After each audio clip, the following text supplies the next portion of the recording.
Hello everyone, I am Venkadesh. நான் 2019 engineering college of இன்ஜினியரிங்கில் BE முடித்தேன். இன் Tirunelveli location. என்னோடய native வந்துட்டு பார்த்தீங்கன்னா விருதுநகர். காலேஜ் முடித்ததுமே ஜாப் ஒர்க் பண்ணிக்கிட்டே அப்படியே இப்போது நெக்ஸ்ட் லெவல் மூவ் பண்ணலான்னு யோசிக்கும் போது தான் ஏதாவது கோர்ஸ் பண்ணிட்டு போகலான்ற மாதிரி ஒரு ஐடியா இருந்தது. என்ன கோர்ஸ் பண்ணலான்னு ஃப்ரெண்ட்ஸ் கூட டிஸ்கஸ் பண்ணும்போது தான் ஏவியேஷன் டெக்னாலஜின்ற ஒரு இன்ஸ்டியூட் பற்றி நாங்கள் கேள்விப்பட்டோம். அது ரிலேட்டடாக இப்போ யூடியூப்பில் கூகுளில் சர்ச் பண்ணி பார்க்கும்போது ரிவ்யூஸ் அண்ட் வீடியோஸ் எல்லாமே நல்லா தான் போட்டிருந்தாங்க.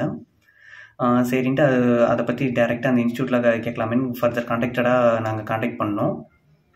கான்டாக்ட் பண்ணி கேட்கும்போது வந்துட்டு பார்த்தீங்கன்னா அவங்க வந்து சொன்னாங்க, இந்த மாதிரி இப்போ கோர்ஸ் முடித்த 15 to 20 டேஸ்க்குள்ளேயே நாங்கள் வந்து இன்டர்வியூஸ் அரேஞ்ச் பண்ணி உங்களுக்கு ஜாப் ஆஃபர் பண்ணி கொடுத்துருவோம் அப்படின்ற மாதிரி. சரின்ட்டு எனக்கு வந்துட்டு பார்த்தீங்கன்னா பர்சனலாக நெட்வொர்க்கிங் CCNAல வந்து இன்ட்ரெஸ்டட். ஸோ நான் வந்துட்டு அந்த கோர்ஸ் சூஸ் பண்ணி ப்ரிஃபர் பண்ணேன். அவங்க சொன்ன அதே மாதிரியே இப்போ 15 to 25 டேஸ்க்குள்ளே எங்களுக்கு இன்டர்வியூ அலாட் பண்ணி ஜாப் ஆஃபர்ஸ் வாங்கி கொடுத்துட்டாங்க. நான் இப்போ வந்துட்டு கரண்ட்டாக வந்துட்டு பார்த்தீங்கன்னா இப்போ WIPROவில் 3.2 LPAல செலக்ட் ஆகியிருக்கேன். தேங்க்யூ.